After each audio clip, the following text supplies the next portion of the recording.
Hey everybody, welcome back to TomGirl. Tonight we have songwriters Charisma, KOLE, and Tebby from NBC's Songland, so stay tuned. You're tuned in to AfterBuzz TV, the ESPN of TV talk. Now, let the buzz begin. Hey everybody, I'm JJ. Welcome back to another TomGirl. We're so sorry we're late, but Mercury is in retrograde. There's a full moon, all kinds of stuff, all that going on. So much has happened, and I'm just like, nope, not today. We saw an owl last night, so. Yeah, but I'm still, these girls stuck with it and they got here. So we're going to have 3 guests from Songland on here, but right now we have Charisma. Hey, Charisma. Hey. And Tebby. Hi. So we're going to start with these 2, and then KOLE is going to come in hot. So once she gets here, you'll see her running in. So thank you guys so much for joining and for sticking to it tonight and getting here. Thank you for having us. We're so excited. I'm excited to be back. Yeah, it's so great to have both of you back now on a different show. Yeah. So let's briefly kind of talk about your experience on Songland. First of all, how did you guys get to be on Songland? Well, my brother, he gave the song King, which was on a music video on YouTube. So they saw that and they're like, we're gonna put you on Songland. And I had no idea about it. And then my brother sent them a bunch of songs, and then it was Invincible that that they selected. So I thought I was gonna keep Invincible with me, and because I had plans with that song, but then well, it's now in good hands. You're okay to give it up. Yeah, so I had heard about Songland a long time ago, and when I saw that the project got greenlit, I just submitted a song. I did the whole submission process, and they called and they were like, "Hey, we like your song. We'll keep you posted." And then a couple months went by, and they're like, "Okay, we want you." And I'm like, and then eventually they're like, "All right, you're coming to LA." I'm like, "Yeah." Woo-hoo! And they were just like, send us more songs, and I was just like, this is the only one. Yay, we have our third! Yes! KOLE made it! By the skin of my teeth. Yeah. Sweet thing. Well, I'm just so, it's perseverance, and that's what LA is all about, right, ladies? yes. You gotta just Get it keep, done. Yeah. You think you're out of gas, and you just gotta keep going. and going. And you all show up looking fabulous, even despite everything that's going on. Thank you. Thank you. We were just talking about how everybody got on Songland to begin with. So what was your story from how you got on Songland? Well, I know it's different for everybody, but for me, a friend of mine did the pilot, and he asked me, he said, would you have any interest in doing a songwriting show? And I was like, I don't know about reality TV, really, not my thing. But then he told me more about the show, and I was like, I'd love to. So he gave my name into casting. They asked me for songs. I sent in I think it was 6 or 7, and then it kind of ran from there. Mm-hmm. Yeah. Talk about the process, because each of you, your songs all got picked up, and now you have amazing artists singing your songs as well. What's that been like? And tell everybody who's singing your songs. Well, the Black Eyed Peas, that's a dream come true, because ever since I was a young girl, I used to listen to Black Eyed Peas and Fergie, and my brother and sister they still love Fergie, and it was very surprising to me that he actually took our song and also the other 2 contestants' song to be in the Black Eyed Peas album, and it's a really it's such a good gesture of him to do that for us as songwriters and give us a chance. And that's so amazing. Until now, I still pinch myself that's really a humble and down to earth dude to do something like that for us. I mean, I'm still kind of in shock, a little bit. You're just like, oh, this person that you've looked up to, this person whose music intimately, is singing one of your songs. And the fact that people really loved it was also so wonderful. It was just icing on the cake, So for those who haven't watched, you were in episode 1, and John Legend is singing your song. John Legend is singing my song. Yes. Talk about how it felt, because at the beginning they kind of said, she worked with Shane, and he was like, I wasn't really feeling it at first, because it was kind of, I didn't know what to feel with the energy, and then you took it a completely different route. Yeah, I mean, so going in, it was just so cool to, one, working with Shane. he was able to hear, though, what John wanted. He was just like, all right, I really love the message, but I need to be able to hear it. And obviously for him, he's a musician. It's him and his piano make some magic. So to work with Shane and for him to really immediately, when we got in the studio, for him to be like, I know what needs to be done. And then for us to do it, and it comes out into this like perfect, melody. It was really cool. It was beautiful. Thank you. Yeah. And you got Meghan screaming. I didn't remember it until I watched. I remember leaving and I was like, that was okay. I think it was okay. And then watching it back, she like screamed after I sang it. Yeah. I think it went better than okay. I think we had fun. I think I was all right. But yeah, Meghan ended up cutting my song, which when they told me about it, like at the end, they say, and today we're cutting this person's song. I didn't really believe it at first. It took me a minute to really sink in. And I really didn't know if it was happening. You just never know. With music, people say yes, and then later on it turns into a no. So even with this, I was like, all right, she said she's cutting it, but like, she might change her mind. Like, I don't really know. Right. And then she ended up bringing me in to the session that she had with Ryan Tedder after the show, and a young producer named Mike Sabbath, who's amazing, to finish up writing the second verse and the bridge. And I was there while she was cutting all the vocals, and some of my vocals were on there. And then I was like, all right, I believe it. I think I got it. Yeah. So pretty unbelievable. What are your overall thoughts now that it's over, knowing like, you started where you started and now how quickly things changed like that? Yeah. Mm-hmm. I mean, things have completely shifted. Just like, obviously, the people that I've been able to work with personally and going to Nashville and writing with Shane's writers and being able to collaborate with these guys and the lifelong friendships and relationships that have built, in this short period of time and just have been pretty epic. So. We made a ton of friends. Yeah. Friends. It's a little about your peers, because I think we're at one place and we'll all grow together, and it's cool to be able to say that we met on Songland. So wholesome. I think that's one thing we talked about when you're on the show too. What's really fun about this show is the energy and the just positivity. It's not. It's where other reality shows can be more like cutthroat or you're breaking people down. It just feels like Did it feel like that the whole time you were kind of on there? Yeah, for sure. Mm-hmm. Everyone was in the dressing rooms and in the trailers, like singing each other's songs. Yeah, playing music. Oh my gosh, it's like dancing. Yeah, everybody was dancing. Everyone was hanging out, and we were in the hotel together for like 2 weeks. So in that time, we all became really close friends, and still are friends. Like I see people from my episode all the time. Whether we're writing together or just hanging out. So saw you guys last week. Yeah, for sure. Any fun behind the scenes moments or stories that stick out in your head from being on the show you want to share? Well, they didn't really talk about. Yeah. Well, they actually cut off the parts where I was actually having a great conversation with Will and all the judges, because they wanted to make it more serious on the show, and I understand that since it's being the first show airing, and since it being Songland, but I was just having a good time with all of them. We were just cracking jokes, making fun, everyone was having this.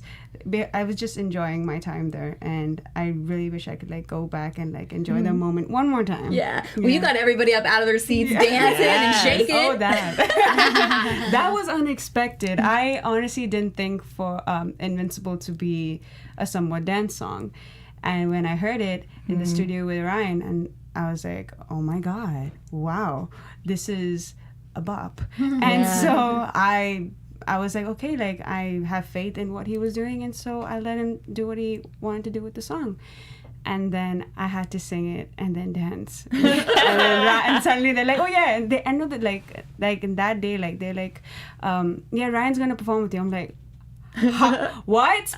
They're like, and then one of the bandmates were like, oh, I'm so jealous. Speaking of the band, the band was unbelievable. That's my gosh! Shout out to scenes. Kyrie and Kyrie his group. They are amazing. They were on it, even from in rehearsals when they get the songs, not very long in advance, and they came in and they just like, all right, you know, they're super on top of it. And everything that happens in that room when you see us going in and pitching and chatting with the mentors, that is exactly what happened. There's no one interrupting you. No. There's no producer saying, oh, say that again. It's all real. So, and it's the same goes for the band. If we were like, oh, could we do that a little more up-tempo or just drop out this, drop out that, they would do it on the spot. Instantly. Yeah. So everything you're seeing is them on the fly and us on the fly. Yeah. So the other part's really real. That's what for all of us that don't, you know, aren't songwriters like you guys, I think what's so impressive is just to see how quickly those ideas were coming with all of you guys collaborating in the room. It's like, oh yeah, try this, boom, you know? So is that just so fun collaborating with those guys like that? Oh, it is. And I mean, that's how, like, even the sessions that I've been in, like, when you get with a group of creatives, that's the cool thing about working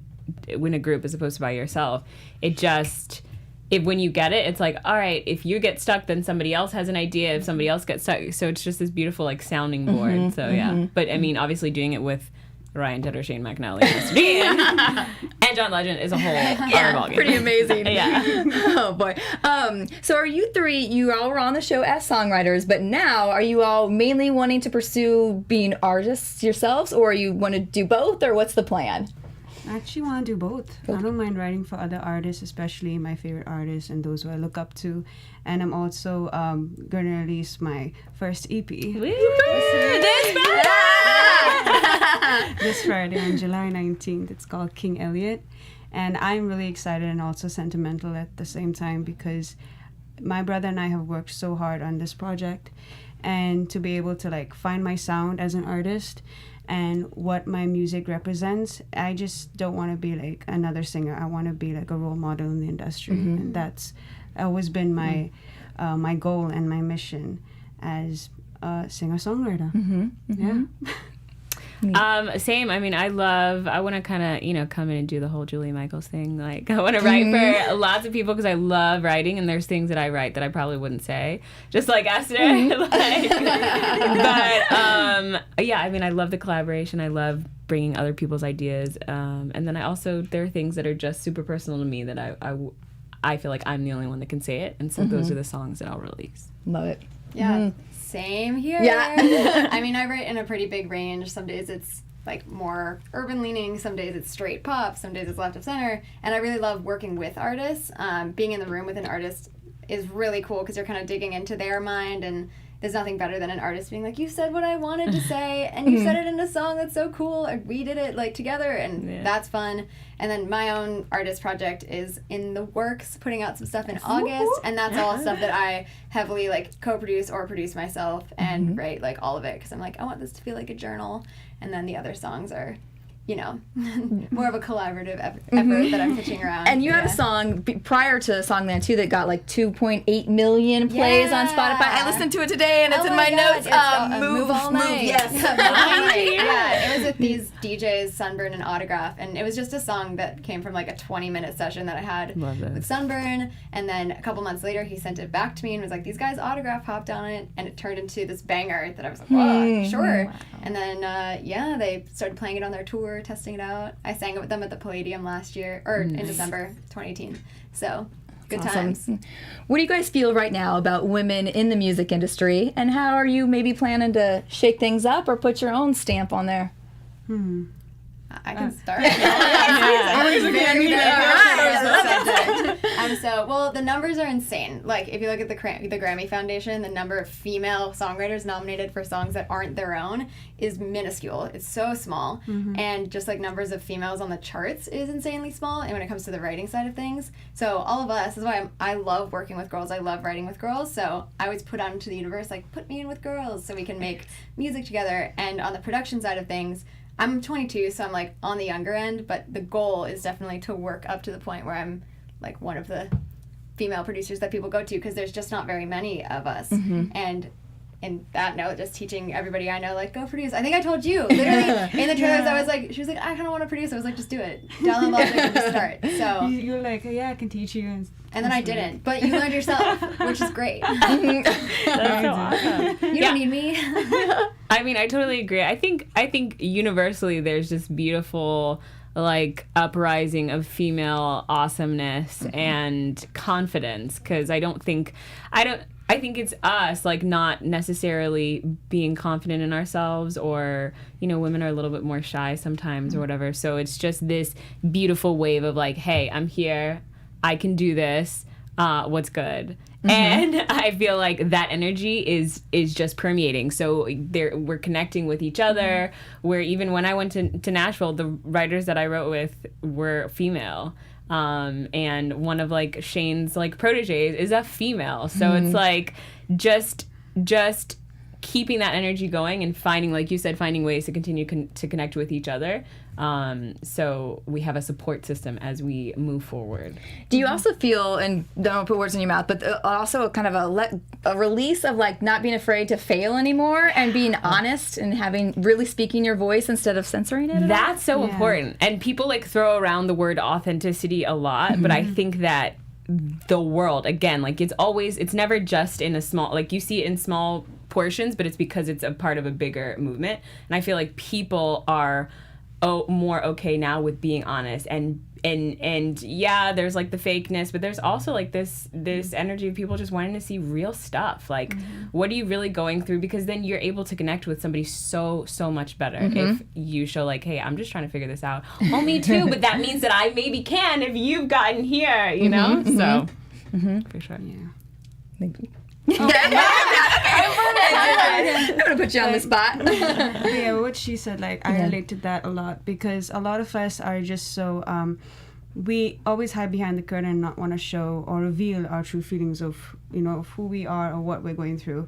And I just, you know, I'm that kind of person who speaks things out loud, and I'm not afraid to say what I feel, because like, what's the use? Like, you know, being quiet about certain things, and especially like being a female in the industry. Like, I've always had this, you know, this thing of like speaking up, because I hate it when somebody like tries to like tell me to quiet down just because I'm a woman. Like, no, that should not happen. I got a Beyonce attitude. What's good? Yeah. And I love, and your songs are so anthem. What I'm trying to say, yes. They have such power, and you know, you're just like, ooh, you just feel like, yeah, you can charge out and accomplish things, you know, afterwards. I want every woman to feel that way. Like, whoever I come across, they can be king. Yes. Yeah. I want every woman to feel that way, because I don't want them to feel like you know, like afraid of being themselves, or, you know, or like having that kind of that insecurity of like thinking of, oh, what the other person will feel. Yeah. Just say, I don't care. Just have that attitude. Yeah. Just be yourself, love yourself, and always put yourself on that pedestal, regardless. Yeah. Speaking of being yourselves, you guys clearly have your own like style and fashion and flair. How have you found that? Oh, what? Like, you know, like your image and brand and how. I think we're all still figuring it out. Yeah. It's an evolution. It's like a general. I mean, I've done it all. I've done like the preppy. I've done like the little bit like, you know, black jewelry. Oh, I know. Christmas, like I had my hair, like I shaved both sides of my hair and like chopped it off in 2016.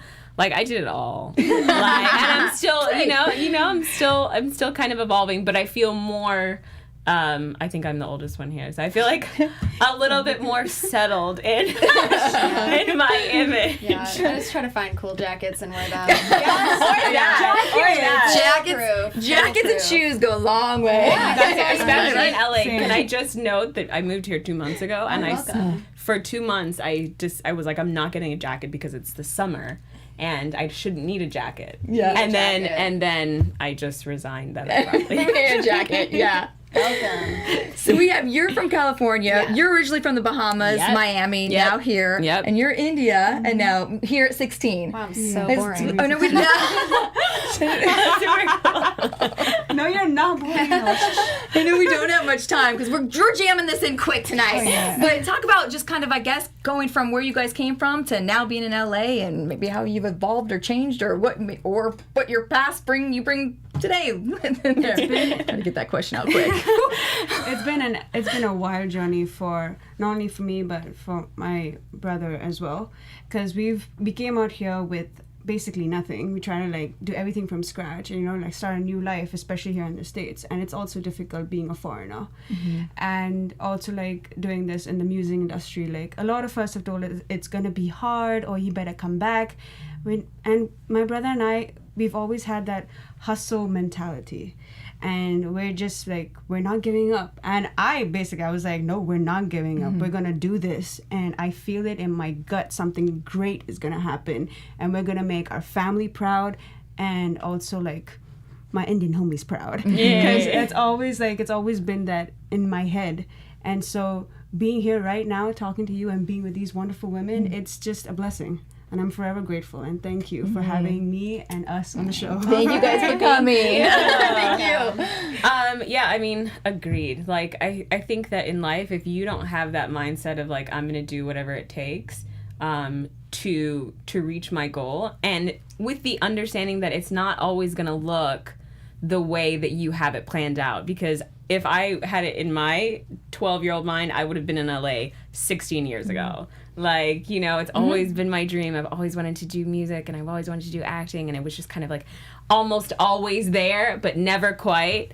And, you know, I tried out for a ton of shows way before Songland, almost got into all, but didn't.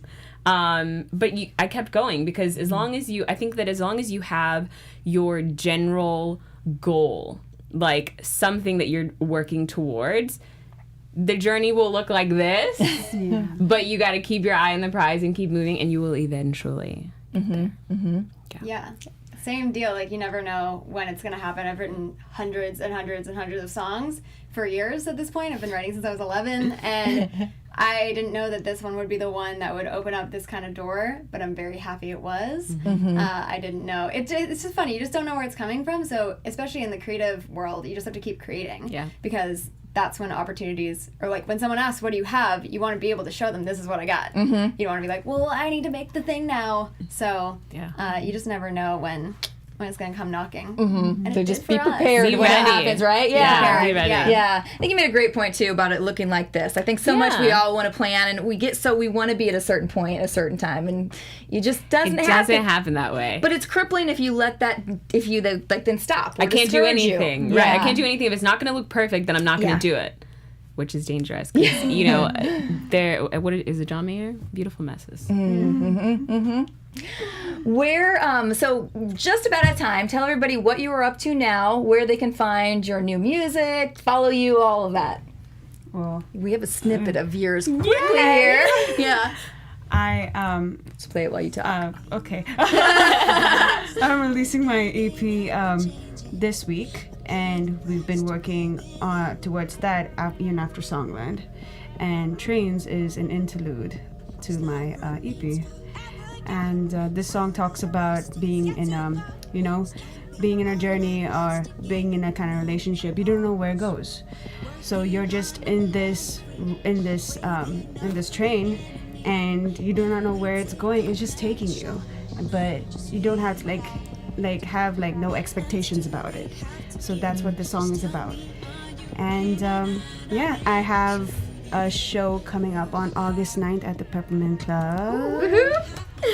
And I'm gonna be performing all of my songs from my EP. Cool. You can find me on. I'm an Instagram. That's literally my spot. You ever want to find me? And I'm on Instagram at Tebby's World. And I am just continuing to write, and I'm releasing my next single at the beginning of August, first week of August. It's called Twice. And you can also, because I was stalking you, can see at Tebby'sOfficial.com. Yes, Tebby'sOfficial.com. You can hear our music. Yes, you can hear all of my music that I've released, Tebby'Official.com. So. Yeah, you can find me on Instagram at KOLE Songs, KOLE Songs, and on Spotify under KOLE. And yeah, I'm putting out a single and a video for the single with some NBC fellow alumni, Madison and Darian from World of Dance are going to be dancing in the video. And it's called Simulation. It's coming out at the beginning of August, and I'm very excited about it. But yeah, Instagram's the best place to keep up with things. Seriously. My Instagram details. My Instagram details is Charisma was here. And for my music, you can find me under Charisma. We're also Spotify. Yeah, we're also gonna put some links to some of their stuff in the comments, so you guys can follow them and stay on top of everything new they have coming out. You guys actually sang at Hotel Cafe. Yeah, we did. The group of Yeah. you. Yeah, are you going to be doing any more of that? Yeah. When is the next one? September? Yeah. September 8th. Okay. September 8th. We'll have it. We'll be in the bigger room. Aren't you gonna be All there? right. Oh, yeah. Yeah. Yes. Okay. We'll be there. 100%. So for LA people, Hotel Cafe is amazing. It's such a fun place to hear music. So Yeah. go check these guys out there for sure. Yeah. Well, thank you guys so much for coming. you I for love having all us. your music. You guys are just fantastic. I thank cannot you. wait to like look back and now like a few years we'll be like, I remember when they were on the show. Now they're just huge. So I will be calling for tickets. So just keep that in mind. VIP back passes. Yeah. Awesome. All right. Last time around the room, tell everybody where they can follow you on social. You can follow me on Instagram, Charisma Was Here, and on Twitter, Charisma Here. And my music is under Charisma on iTunes and Spotify. Yeah. And I'm at Tebby's World on Instagram and on all platforms. I really only use Instagram. And TebbyOfficial.com. I'm at KOLE Songs, KOLE, on all platforms, and you can find me on Spotify under KOLE. All right, guys, and you can follow the show here at TomGirl TV. Thanks so much for watching, and we'll see you here again next week. Bye-bye. Bye. Our founder, Kevin Undergaro, and me, Maria Menounos, would like to thank you for tuning in to AfterBuzz TV. Remember, we're not just the first, we're the biggest in the world, and we're the only destination for all your favorite TV shows. Whatever you crave, we've got it. So go to AfterBuzzTV.com and check out our lineup. Buzz you later. The views expressed herein are those of the hosts only and do not necessarily reflect the views of AfterBuzz TV or its owners or principals.